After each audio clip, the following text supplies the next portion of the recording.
Hey guys, I want to read to you from Mark chapter 2, and it's the story where Jesus heals a paralyzed man. So if you have a Bible, go grab it and you can turn to Mark chapter 2 and you can read with me, but if you don't, just listen. I'm going to read through it real quick. It says, "So when Jesus returned to Capernaum several days later, the news spread quickly that he was back home. Soon the house where he was staying was so packed with visitors that there was no more room, even outside the door."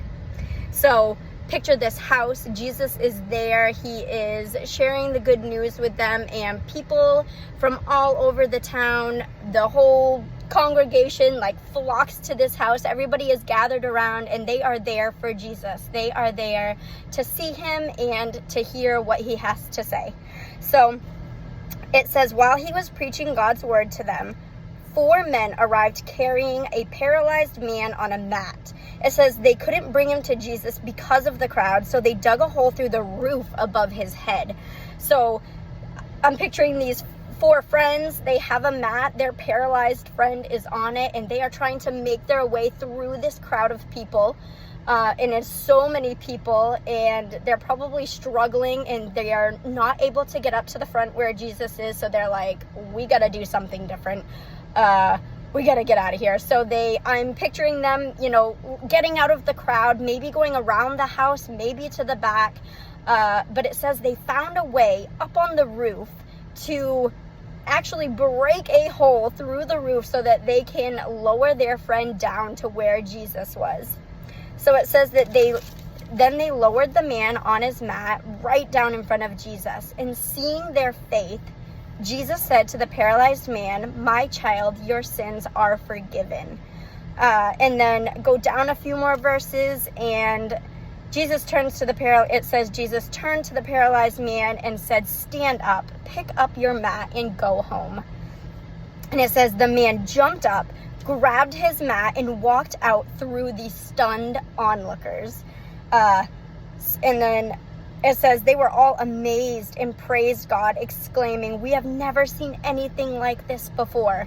So this paralyzed man goes in and he comes walking out. That is an amazing story, and God got the glory for it. It says they were all amazed and praised God, and God got the glory for it. It was awesome. What I want to say is, what a good group of friends that paralyzed man had. For them to take him, they knew who Jesus was. They had faith in who he was and who he said he was and what he could do and the power that he had. And so they went above and beyond for their friend, and they took their paralyzed friend, to the point of breaking through a roof to bring him down to Jesus, because they knew that Jesus was the one that could heal him. They knew that Jesus was the one that would be able to help him.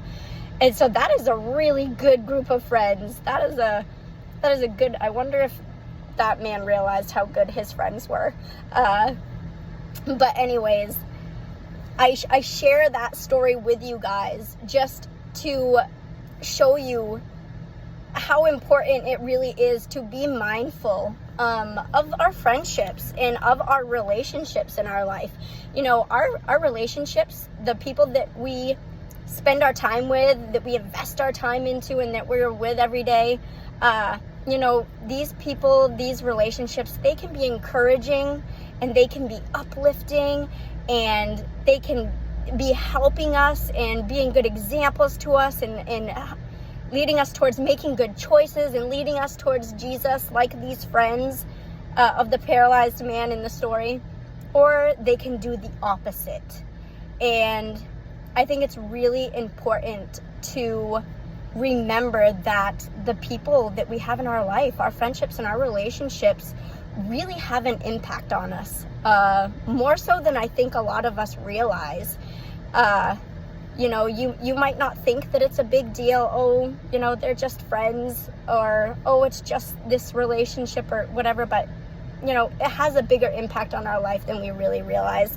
And it shows us in Proverbs chapter 13, verse 20. It says, "He who walks with the wise becomes wise, but a companion of fools suffers harm and will be destroyed." And then 1 Corinthians 15:33 says that bad company actually corrupts good character. So those are two verses right there that really just show the importance of the people that we hang around, the people that we allow to be in our lives. And so I just want to encourage you to look at your friend circle. Look at the people that you are hanging out with every day. Who are you hanging out with? Who are you spending time with? It might be a romantic relationship. It might be a friendship. It could even be a family member. Maybe it's a toxic family member. You know, you don't have to be, just because they're family doesn't mean that you have to be around them all the time and spend time with them. You can love them from a distance.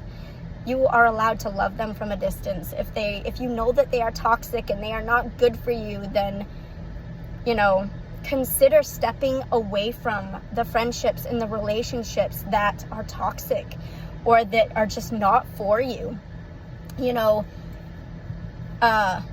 if they're not encouraging you, if they're not leading you towards Jesus, if they don't make you feel good, if you're leaving after hanging out with these people or being around them and you're feeling drained and discouraged and just like, then, you know, that should tell you something. You know, pay attention to that. And if you are thinking of any specific people or relationships right now while you're listening to this, pay attention to that, whatever is popping up in your head, because it might be a nudge from the Lord to, hey, you might want to step back from this person or from these people or from this relationship, and maybe it's a permanent step back, or, you know, maybe it's temporary. I don't know. That's between you and God, and that will be different for everybody. So I encourage you to go to the Lord and pray for him. Just pray for him to give you discernment, to give you wisdom and discernment to judge, you know, what relationships you have right now that are good and that are for you and that you need to keep, and the ones that are not and that you probably need to step away from or walk away from. I believe that if you go to him, he will give you clarity on that. He will open your eyes to people's true motives, to who they really are, to their character, and he will give you the wisdom and discernment. You know, you'll just get these feelings, or he'll start, you know, just showing things popping up here and there that you'll be like, you know, yeah, it'll make sense. I believe he'll give you clarity if you go to him and you trust him and you ask him, and also ask for the strength and the courage to step away from these relationships and these people, because it can be really hard. It might be a relationship that you don't want to walk away from, that you don't want to leave, that you want to hang on to and you want to be a part of their life, or you want them in your life, but in the long run, it's just hurting you and you don't need it. And so it might be really hard. So you're going to need the courage and the strength to maybe walk away from this person or these relationships or whatever, but he will give that to you. He will give that to you if you go to him and you ask him. And just remember, when God does do a weeding out of our when he weeds people out of our lives or things out of our lives, it is not because he wants to see us torn away from a certain friendship or a relationship. It's not because he wants us to see us, because he wants to see us hurt or anything like that. It's actually the opposite. It's because he loves us and because he wants what's best for us, and because he sees the big picture. He sees what's up ahead that we might not see. You know, he hears conversations that we don't hear. He sees things we don't see. He knows where this group of friends or this relationship, what road it's leading you down, and what bad situations or circumstances that you might find yourself or end up in because of these friendships and relationships that you're in. And he wants to protect you from that. He loves you and he wants what's best for you. So he's thinking in the long run, and he's looking ahead, and he's like, I got you. I'm going to protect you from this. And you know, we don't always see those things. We don't always realize, you know, the things that he does. So that's why we need to trust him. We need to trust him and just have faith that he knows what's best for us. So I encourage you to do that. allow him to just lead you, he's going to cross paths with the people that you need, and they're going to love you, and they are going to encourage you, and they're going to lift you up. They're going to be good examples to you and point you towards Jesus, and they're going to speak light and love into your life, and they're going to make you feel good and just full of love. And it's going to be like a give on both sides. Like, they're going to have things that you need, you're going to have things that they need, and that lifts them up. And you know, when we are in the relationships that we're supposed to be in, and when we're walking in alignment with God and his will and his plan for our lives, it's good. It feels good, and we are blessed, and it's where we need to be. So I just encourage you to trust the Lord, to take the people out of your life, move you from the things that you need to be moved on from.